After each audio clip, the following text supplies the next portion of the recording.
Sarah Mitchell stood before the mirror in the women's locker room of the 34th Precinct, adjusting her badge for the third time. Everything had to be perfect. The knife-edge creases in her uniform, the immaculate shine of her shoes, even the tight bun that contained her blonde hair. Her father's voice echoed in her head. "A Mitchell always sets the standard."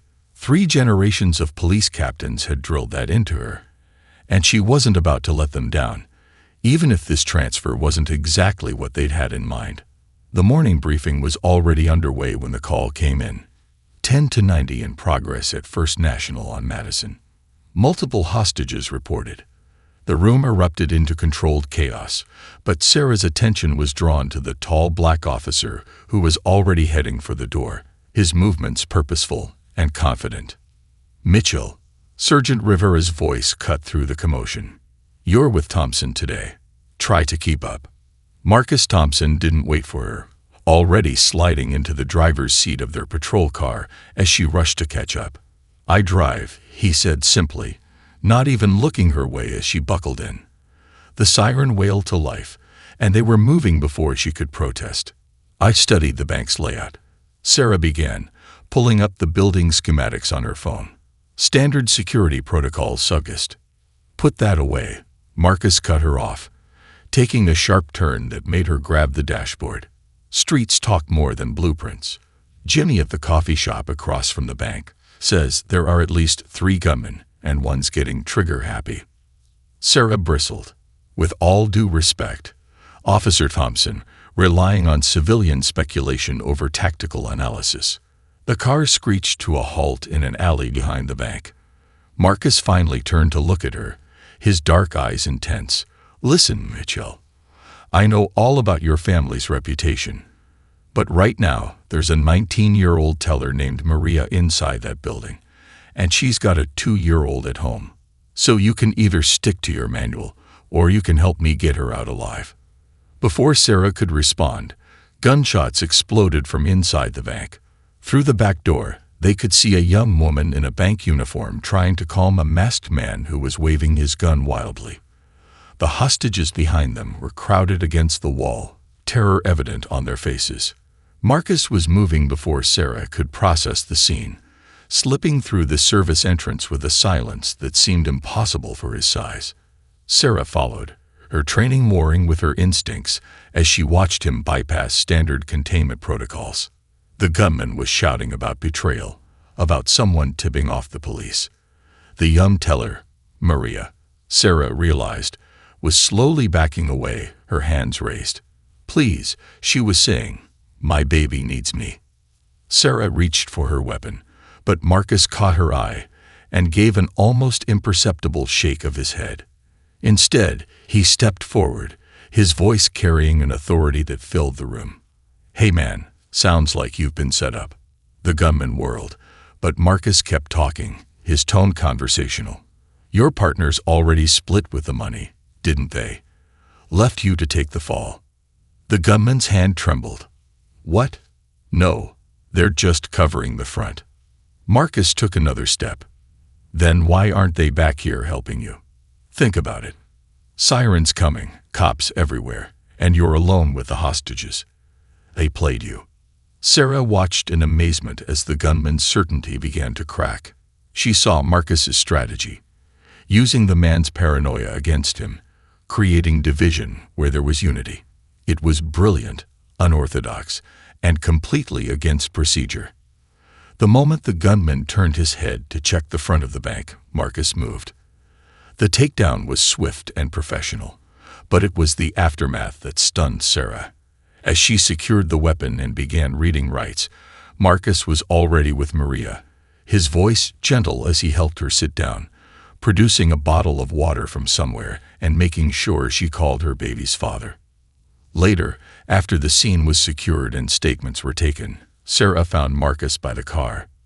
"That was unorthodox," she managed, "but effective." He finally smiled, just slightly. "You did good in there, Mitchell. Once you stopped thinking like a captain's daughter and started thinking like a cop."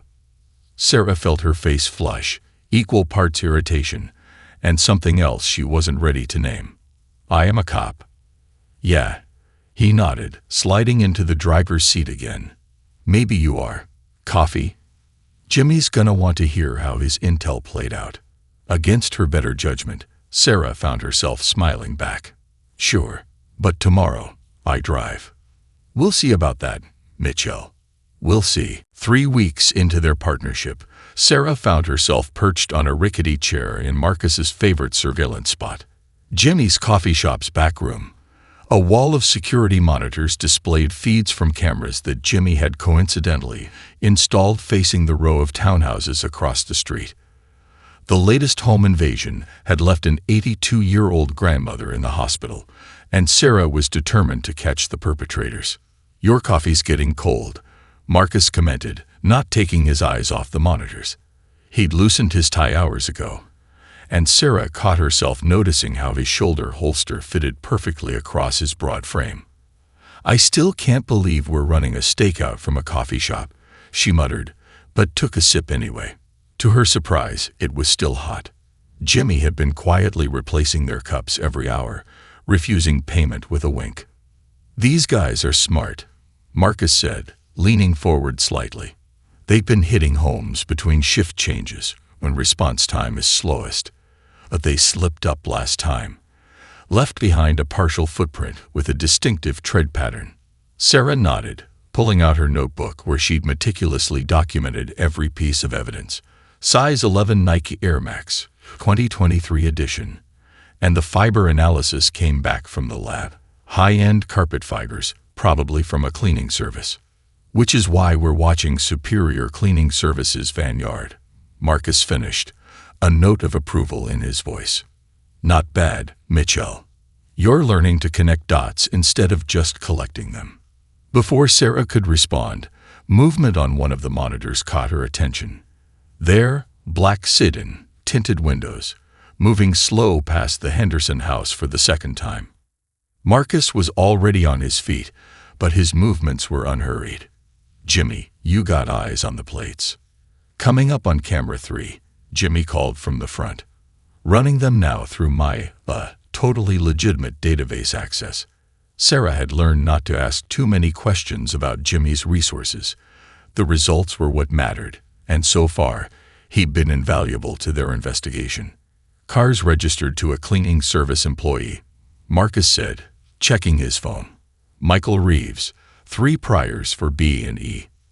"We should move in now," Sarah insisted, reaching for her radio. Marcus held up a hand. "Wait. Watch." The sedan circled once more before parking 2 blocks away. 2 figures emerged, dressed in cleaning service uniforms, carrying supply caddies. They moved with practiced casualness toward one of the townhouses. Mrs. Jung's house, Sarah realized. She's at her daughter's this weekend. They must have been watching the neighborhood. "Now we move," Marcus said, already heading for the back door. "But quiet. Let them get inside first." They slipped through the evening shadows, using the route they'd planned during their surveillance.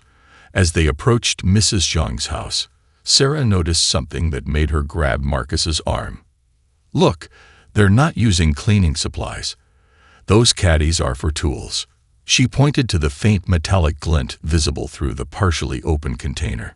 Marcus nodded appreciatively. "Good eye. Ready to see how the other half works." The takedown was textbook perfect. If the textbook had been written by someone with Marcus's street smarts and Sarah's tactical precision, they caught one suspect in the living room, the other trying to access the safe behind a painting. Both were cuffed before they could reach their weapons. Later, as patrol cars lit up the quiet street with rotating blues and reds, Sarah and Marcus sat on Mrs. Jung's front steps, completing their paperwork. "My daughter's about your age," Marcus said unexpectedly, still writing. "She's in law school now. Every time I work a case like this, I think about her grandmother. How vulnerable older folks are, living alone." Sarah looked at him with new understanding. "Is that why you know everyone in the neighborhood? All the grandparents, the shop owners?" "Community policing isn't just about solving crimes," he replied, finally meeting her eyes. "It's about preventing them. When people trust you, When they know you care about their families, they become your eyes and ears. More importantly, they become each other's protectors. My father always said personal involvement clouds judgment, Sarah said quietly. Marcus's laugh was soft but genuine. No offense to Captain Mitchell, but maybe that's why he never solved the Riverside burglaries back in '98. Sarah's eyes widened. How did you know about those? Did my homework when they assigned me a Mitchell, he grinned. Had to know what I was getting into. And Sarah found herself holding her breath slightly. Marcus stood, offering her a hand up. Jury's still out, but I will say this, you're not quite what I expected. As they walked back to their car, Sarah realized she was smiling. Neither are you, Marcus. Neither are you. The domestic violence call came in at 2:47 a.m. Sarah had been trying not to doze in the passenger seat while Marcus drove through their sector, the night shift stretching endlessly before them. The dispatcher's voice crackled with urgency. Reports of screaming and possible gunshots at 1242 Maple Street. Calder states husband has history of violence. Marcus flipped the sirens on, his usual easy demeanor replaced by focused intensity. That's Gloria's place, he said tersely. She finally left him last month. Sarah felt her pulse quicken. They'd both seen enough domestic cases to know that separation often triggered the worst violence. You know them. Helped Gloria get a restraining order, Marcus replied, taking a corner sharply. Her ex Dale. He's military, combat trained, and he's not going to be happy to see cops. They arrived to find the front door kicked in. From inside, they heard a woman's pleading voice and a man's angry shouts. Marcus drew his weapon, signaling Sarah to take the lead, a trust that would have surprised her just months ago. They moved in smoothly, clearing rooms with practiced efficiency. The shouting grew louder as they approached the kitchen. Sarah caught glimpses of the life Gloria was trying to build. Children's drawings on the fridge, college textbooks on the table, a mother trying to start over. The scene in the kitchen froze Sarah's blood. Dale, a muscular man in his 40s, had Gloria pinned against the counter, a gun pressed to her temple. Their teenage daughter cowered in the corner, filming with her phone. Police. Drop your weapon. Sarah's voice cut through the tension. Dale spun, using Gloria as a shield. Back off. This is family business. It stopped being family business when you violated that restraining order, Marcus said, his voice calm but authoritative. Let's talk about this, Dale. You're making it worse. Worse. Dale laughed bitterly. She's turning my kid against me, going to college like she's better than me. Someone needs to teach her her place. Sarah saw the slight nod Marcus gave her, a signal developed over months of partnership. She began inching left while he held Dale's attention.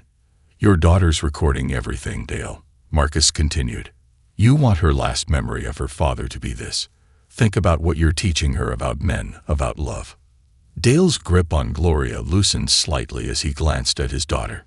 That moment of distraction was all they needed. Sarah lunged forward just as Gloria drove her elbow back into Dale's ribs. The gun went off. Sarah felt the impact before she heard the shot, a burning sensation in her shoulder that spun her around. Through the haze of pain, she saw Dale raising his weapon toward Marcus. No, Sarah didn't remember moving, but suddenly she was throwing herself forward, tackling Dale as Marcus moved in. The gun skittered across the floor as they went down. Marcus subdued Dale with practiced efficiency, but his voice shook slightly as he called for backup and ENS. Officer down. I repeat, officer down. The next few minutes blurred together. Sarah was vaguely aware of Gloria pressing a kitchen towel to her shoulder, of the daughter still filming, now crying. But mostly she was aware of Marcus's voice, steady and close. Stay with me, Sarah. Just stay with me. It was the first time he'd used her first name. The family. She managed. They're safe. You saved them. You saved me. His hand found hers, squeezing gently. Just keep those blue eyes open. Okay. They're green, actually, she mumbled, fighting to stay conscious. His laugh was soft, worried. Trust you to correct me even now." The ambulance arrived in a blur of activity. As they loaded her onto the stretcher, Sarah caught a final glimpse of the scene. Gloria hugging her daughter, Dale in cuffs being led away, and Marcus looking at her like he'd never seen her before. At the hospital later, floating on painkillers, Sarah woke to find Marcus in the visitor's chair, still in his uniform, his badge stained with her blood where he pressed against her wound. "You should go home," she said weakly. "I'm fine." "Not a chance, Mitchell." He leaned forward, his elbows on his knees. "Partners don't leave partners. Is that all we are?" The words slipped out before the painkillers could stop them. Marcus was quiet for a long moment, his dark eyes unreadable. Finally, he reached out and took her hand again, his thumb tracing gentle circles on her palm. "Get some rest, Sarah," he said softly. "We'll figure that out when you're better." She fell asleep, still feeling the warmth of his hand in hers, knowing something fundamental had shifted between them. Sometimes it took nearly dying to start truly living. 3 weeks after the shooting, Sarah's first day back started with a missing persons case. Jessica Chen, 16, hadn't come home from school the previous day. Her mother clutched a pink smartphone case in the interview room, tears streaming down her face. "She always calls, always," Mrs. Chen insisted. "Even when she's angry with me, she texts. Something's wrong." Sarah felt Marcus shift beside her, his presence both comforting and distracting. Since the hospital, there'd been a new tension between them, unspoken but electric. Every accidental touch, every shared glance carried weight. "Does Jessica have a boyfriend?" Marcus asked gently. "Someone she might have gone to see." Mrs. Chen shook her head frantically. No boyfriend. She's focused on her studies. Harvard early admission. That's her dream. Sarah noticed something as she flipped through Jessica's social media profiles. There's a boy in several of her recent photos, tagged as study buddy. She turned the screen to show a tall, athletic teenager with Jessica in the school library. "That's impossible," Mrs. Chen whispered. "Jessica studies alone. She told me." "What's his name?" Marcus was already reaching for his phone. "Tyler Williams," Sarah read. "Senior, captain of the swim team." The investigation moved quickly after that. Tyler's Instagram showed recent posts about a cabin his family owned in the mountains. His last post, time-stamped yesterday. "Sometimes you have to chase your dreams." They took Sarah's car, her shoulders still too tender for Marcus's aggressive driving.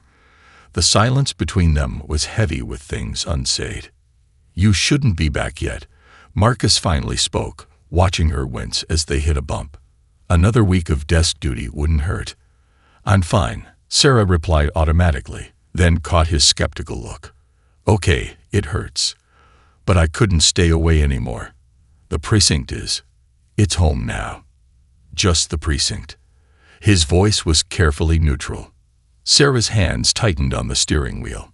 "Marcus, we should talk about it," he said quietly. "About that night. About what you said in the hospital." "There's nothing to talk about," she insisted, but her racing heart betrayed her. "We're partners. Professional partners. Partners don't take bullets for each other without thinking." "You would have done the same for me." "Yes," he agreed, "but not just because we're partners." Before Sarah could respond, they spotted Tyler's car parked near a trail. The professional mask slipped back into place as they approached the cabin. But Sarah felt hyper-aware of Marcus's movements, his proximity, the way he instinctively positioned himself to cover her weaker left side. The cabin door was unlocked. Inside, they found Jessica and Tyler huddled on a worn couch, surrounded by college brochures and tear-stained acceptance letters. Her mom wouldn't let her apply to art school. Tyler explained while Jessica sobbed quietly. Said it wasn't a proper career for a Chinese-American girl. "But she's incredible. You should see her work." Sarah watched as Marcus handled the situation with his usual compassion, talking to the teenagers about better ways to handle family expectations, about not throwing away their futures over one fight. She found herself staring at his hands as he gestured, remembering how they felt holding hers in the hospital. The drive back was complicated by a sudden mountain storm. Sarah pulled over at a scenic overlook, the rain drumming on the roof. "We can't keep avoiding this," Marcus said finally, turning to face her. "Something's changed between us." "Nothing can change," Sarah whispered, but she couldn't look away from him. "My father, the department." Sarah, just her name, but the way he said it made her shiver. "We deal with teenagers running from their families' expectations every day. Are we any different?" "It's not that simple." "No," he agreed, reaching across to brush a strand of hair from her face. "It's complicated and messy and probably against a dozen unofficial policies. But watching you bleed out in that kitchen," his hand lingered on her cheek, "life's too short for fear." The rain grew heavier, creating a private world in the car. Sarah found herself leaning into his touch. Marcus sighed. His radio crackled to life, making them both jump. "All units, armed robbery in progress at 5th and Main." They pulled apart, professionalism reasserting itself, but as Sarah started the car, Marcus's hand found hers on the gearshift. "This conversation isn't over," he said softly. "No," she agreed, finally allowing herself to smile at him. "I suppose it isn't."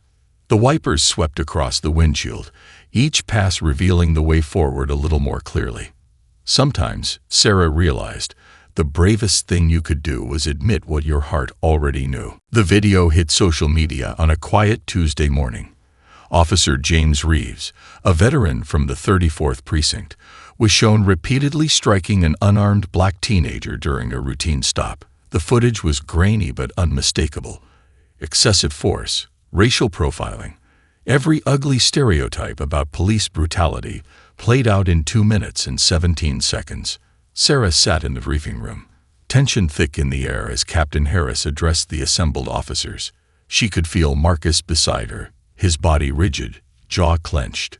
"We're handling this internally," Harris announced. "Close ranks, no comments to the media. Protect our own." "That's it." Marcus's voice cut through the murmurs of agreement. "A kid gets beaten on camera, and we're just supposed to look the other way." "Thompson," Harris warned, "this isn't the time." "When is the time?" Marcus stood, his presence commanding attention. "That could have been my son, my nephew. How many times do we watch this happen and say nothing?" Sarah felt the eyes of her fellow officers on her, expecting her to side with them, with tradition. The weight of her family name pressed down on her shoulders. "Sit down, Thompson," Officer Reeves called from the back. "Not everything's about race." "The hell it isn't," Marcus shot back. "I've watched you profile young black men for years. We all have. And we've all stayed quiet." Sarah stood before she could stop herself. "He's right." The room fell silent. "We took an oath to protect and serve everyone, not just the ones who look like us." "Mitchell," Harris's voice carried warning, "remember who you are." "I know exactly who I am," Sarah replied, her voice steady despite her racing heart. "I'm a cop who believes in justice, and what happened in that video isn't justice." The room erupted into heated arguments. Sarah followed Marcus as he stormed out, catching up to him in the evidence room. "You didn't have to do that," he said without turning around, his hands braced on a filing cabinet. "Yes, I did." Sarah moved closer, seeing the tension in his shoulders. "You were right. Was I?" He finally turned to face her, his eyes intense. "Because standing up against this system has cost me promotions, friendships, respect. You're a Mitchell. You have a legacy to protect. Maybe it's time to build a new legacy." Sarah stepped closer into his space. "I've spent my whole career trying to live up to my family name. But what does that name mean if we stay silent when we see wrong?" "Sarah," his voice was rough with emotion. The door opened suddenly. They jumped apart as Officer Reeves entered, his face dark with anger. Well, he sneered. "Should have known you two were more than partners. That why you took her side, Thompson, getting cozy with the captain's daughter." Marcus moved forward, but Sarah caught his arm. "Don't." He's not worth it. You're right, Marcus said loudly. He's not worth it. But this department, these people we're supposed to protect, they're worth fighting for, worth changing for. Sarah felt something shift inside her, watching him stand there, unwavering in his principles. This was the man she'd fallen for, not despite their differences, but because of how he fought to bridge them. You're going to regret this, Mitchell, Reeves warned. Both of you. No, Sarah said firmly, her hand still on Marcus's arm. The only thing I regret is every time I stayed quiet because it was easier than speaking up. After Reeves left, the tension crackled between them. Sarah realized she was still touching Marcus's arm, but she couldn't bring herself to let go. Everything's going to change now, she said softly. Marcus turned to her, his expression softening. Hasn't it already? Before she could respond, his radio crackled. But this time, neither of them jumped apart. We should go, Sarah said, but made no move to leave. We should, Marcus agreed, his eyes never leaving her face. But Sarah, thank you. For standing up. For understanding. I'm starting to, she smiled slightly. And I'm not done learning. They left the evidence room separately, maintaining professional distance. But something had fundamentally shifted. In taking a stand together, they'd crossed a line that couldn't be uncrossed. And as Sarah watched Marcus head toward his desk, his head high despite the whispers and stares, she realized she didn't want to go back. Sometimes the most important battles weren't fought with guns or badges, but with the courage to stand up for what's right. And who you love. The annual police department barbecue had been a Mitchell family tradition for 30 years. Sarah stood in her parents' sprawling backyard, watching her father man the grill with military precision, while her mother fussed over place settings. Everything was perfect, controlled, just as it had always been, except for the +1 invitation she'd extended to Marcus. He's actually coming, her younger brother Mike asked, beer in hand. Bold move, sis. He's my partner, Sarah replied, the word feeling inadequate now. And one of our best officers. Sure, Mike smirked. That's why you invited him.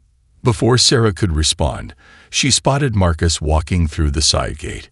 He'd dressed casually but carefully, dark jeans, crisp white button-down, and a confidence that made several heads turn. Sarah's heart skipped. Officer Thompson, her father called out, his voice carrying that forced, jovial tone Sarah knew too well. Brave man, coming to a Mitchell barbecue. Wouldn't miss it, Captain, Marcus replied smoothly, holding up a bottle of expensive bourbon. My grandfather's favorite. Thought you might appreciate it. Something flickered across her father's face. Surprise, perhaps respect. Join me at the grill. Let's see if you know your bourbon as well as you know your beat. Sarah watched them, tension coiling in her stomach.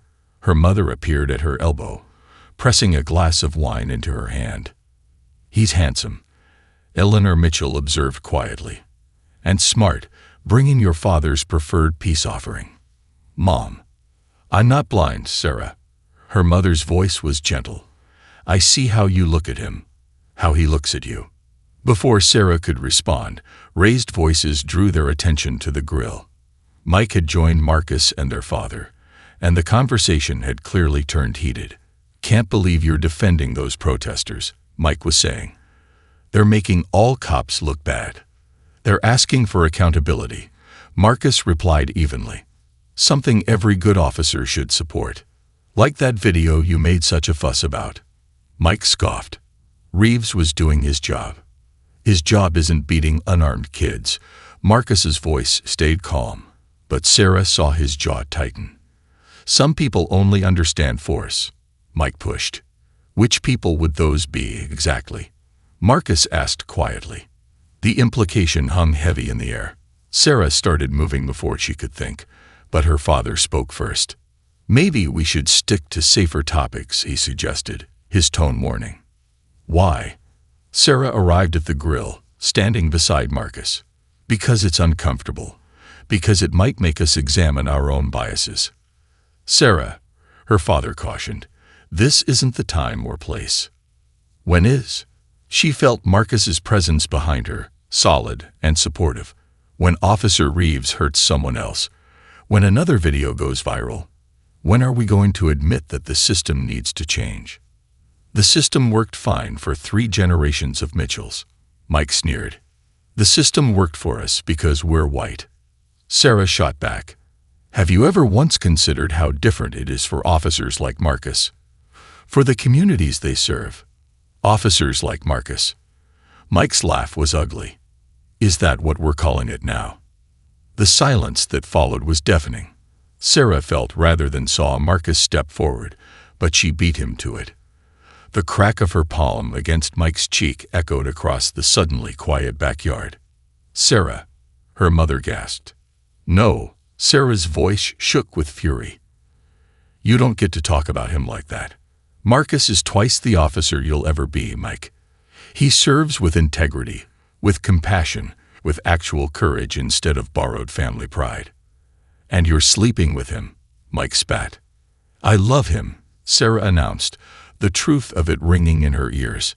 "And if you can't see past your prejudice to understand why, then that's your loss." She felt Marcus's hand slip into hers, squeezing gently. When she looked up at him, his eyes held a mixture of pride, concern, and something deeper that made her breath catch. "I think," her father said carefully, "that you both should leave." "Agreed," Sarah replied, not looking away from Marcus. "Mom, Dad, when you're ready to have a real conversation about change, about the future of policing, about what family really means, call me." They walked out together, hand in hand, leaving behind the perfectly manicured lawn and perfectly ordered world of Sarah's childhood. At the car, Marcus finally spoke. "Did you mean it?" Sarah turned to him, all pretense falling away. Every word. His kiss tasted of freedom and possibility, of endings and beginnings. When they broke apart, Sarah saw her mother watching from the window, a thoughtful expression on her face. Sometimes love wasn't just about 2 people coming together. It was about breaking down the walls that kept others apart. The first letter arrived on a Monday. Sarah found it in her locker, the paper expensive, the words cut from magazines. "Race traitors die first." She crumpled it before Marcus could see, but by Wednesday, similar threats had appeared on both their desks. "We need to report this," Marcus insisted, examining the latest note in the evidence room. His normally steady hands trembled slightly. "They're just trying to scare us," Sarah argued, but fear coiled in her stomach. Since the barbecue incident 3 weeks ago, tensions in the precinct had escalated. Some officers wouldn't speak to them at all, while others made a point of showing subtle support. "It's not just us anymore." Marcus handed her his phone. On the screen was a social media post showing his 16-year-old daughter Zora being followed home from school. The caption reading, "Watching you." Sarah felt the blood drain from her face. "Have you told her?" "She knew before I did. Some kids at school shared it, thinking it was funny." His voice was tight with controlled anger. "She's scared, Sarah. For the first time in her life, she's afraid to walk to school." Before Sarah could respond, Captain Harris appeared in the doorway. "Mitchell, Thompson, my office now." They followed him, aware of the eyes tracking their movement across the bullpen. Inside his office, Harris looked older than Sarah remembered, the weight of command evident in his posture. "We've identified a pattern," he began without preamble, spreading photos across his desk. 6 interracial couples targeted in the last month. 3 assaults, 1 attempted murder. All received similar threatening letters first. Sarah's hand found Marcus's instinctively. The photos showed brutal attacks, homes vandalized with hate symbols. "You think we're being targeted by the same group?" Marcus asked, his detective instincts kicking in. "I think," Harris said carefully, "that someone in this precinct is feeding them information. The victims all had connections to law enforcement, and the threats escalated after relationships became public." "After the barbecue," Sarah whispered. "Your brother Mike was suspended yesterday," Harris revealed. We found evidence of communication with known hate groups on his department computer. The revelation hit Sarah like a physical blow. Marcus's arm went around her shoulders, steadying her. "I'm assigning you both protective details," Harris continued. "And Thompson, we're putting a car on your daughter's school." "With all due respect, sir," Marcus began, but Harris cut him off. "This isn't up for discussion. I failed this department by letting prejudice fester unchecked. I won't fail my officers now." As they left Harris's office, a call came in, another attack in progress. Without discussion, they headed for their car. But this time Sarah drove, her hands white-knuckled on the wheel. "We should split up," she said suddenly. "It's safer. For you, for Zara." "Stop the car." Marcus's voice was firm. Sarah pulled over, but couldn't look at him. "I can't be the reason your daughter gets hurt. Look at me." When she didn't move, his hand gently turned her face toward his. "You're not the reason for any of this. The reason is hate, plain and simple. And if we let it drive us apart, they win." "I'm scared," she admitted, the words feeling foreign in her mouth. "So am I." His honesty surprised her. "But I've been scared before. When Zara's mother died, I was terrified of raising her alone. When I first put on this badge, I was scared of what it meant to be a black officer. Fear doesn't mean we're wrong. It means we're fighting for something worth protecting." The radio crackled. "Suspects located at 1242 Maple Street." "Gloria's house," they said simultaneously. "They're targeting people we've helped," Sarah realized. "Making it personal." Marcus checked his weapon. "Then let's make it personal right back." As they sped toward the address, lights flashing, Sarah felt a clarity she hadn't expected. Yes, there was danger. Yes, there would be consequences. But sitting beside this man, racing to protect another family from hate, she knew with absolute certainty that love was worth any risk. "Marcus." "Yeah. When this is over, I want to meet Zara. Properly, I mean. Not just as your partner." His smile lit up the darkening evening. "She's been asking about you. Says any woman who can make her dad smile like that must be pretty special." Sarah felt warmth spread through her chest, chasing away the fear. They had a fight ahead of them, maybe many fights, but they wouldn't face them alone. Sometimes the greatest act of defiance against hate was to love anyway, fully and without apology. The annual police ball transformed the Grand Hotel's ballroom into a sea of dress blues and evening gowns. Sarah stood before the entrance, adjusting Marcus's tie, a gesture both intimate and defiant. Tonight, they would make their first official appearance as a couple. "Ready?" Marcus asked, his hand warm against the small of her back. "Almost." Sarah reached into her clutch and pinned her mother's vintage silver badge to her dress. Eleanor Mitchell had delivered it personally last week, along with the words Sarah had longed to hear. "Love looks good on you, sweetheart." They entered together, heads high. The room didn't exactly fall silent, but the buzz of conversation shifted noticeably. Captain Harris nodded to them from across the room, while Gloria, their former domestic violence victim, now a department advocate, gave them a thumbs up from the community recognition table. "Detective Thompson," Harris called out, emphasizing the new title. "Detective Mitchell." A word. They'd made their way through the crowd, accepting congratulations from some colleagues and ignoring cold shoulders from others. The promotions had come through last week after their work on the hate crimes case had exposed a network of corruption within the department. "Sir," Marcus's arm stayed protectively around Sarah's waist. "Just wanted to introduce you to the new police commissioner." Harris gestured to a distinguished black woman in her 50s. "Commissioner Banks has some interesting ideas about community policing and departmental reform." "Actually," Commissioner Banks smiled, "I wanted to talk to both of you about heading up our new Civil Rights and Community Relations Division. Your recent casework has been impressive." Before they could respond, a commotion erupted near the entrance. Sarah's father strode in, still in his captain's uniform despite his recent retirement. Behind him, looking uncomfortable but determined, was Mike. "Sarah," her father called out, his voice carrying. "A moment with my daughter." Marcus squeezed her hand and let her go. Sarah met her father halfway across the dance floor, aware of all eyes on them. "Dad, if you're here to make a scene." "I'm here to apologize." His words stopped her cold. "To both of you," he added, looking past her to Marcus. Mike stepped forward, his face flushed. "Me too, sis. What I did, there's no excuse. I've been doing counseling, trying to understand my prejudices. I'd like a chance to make it right." Sarah felt Marcus approach, his presence steady behind her.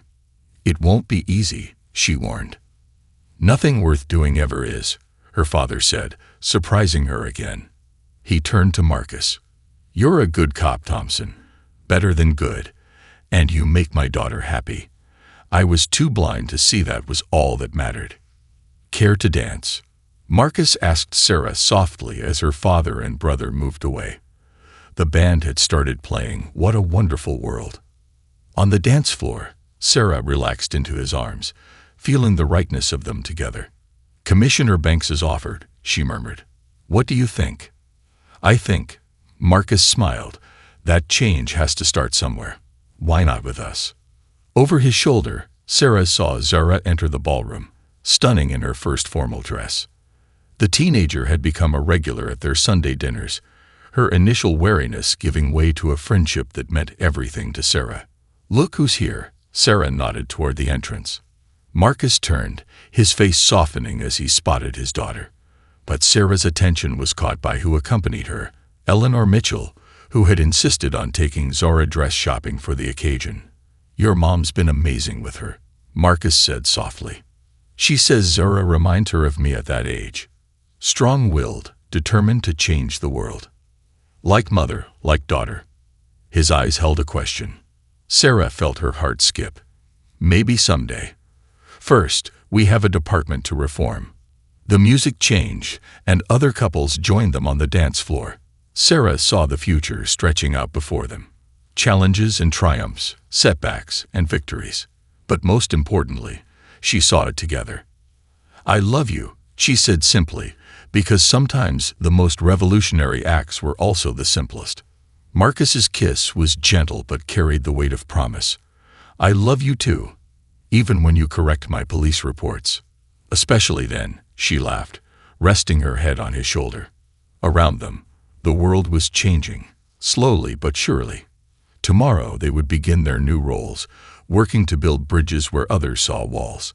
But tonight was for them, not as symbols or agents of change, but simply as two people who had found each other across all the divisions society could create. Sometimes love wasn't just about happily ever after. Sometimes it was about making ever after happier for everyone who followed.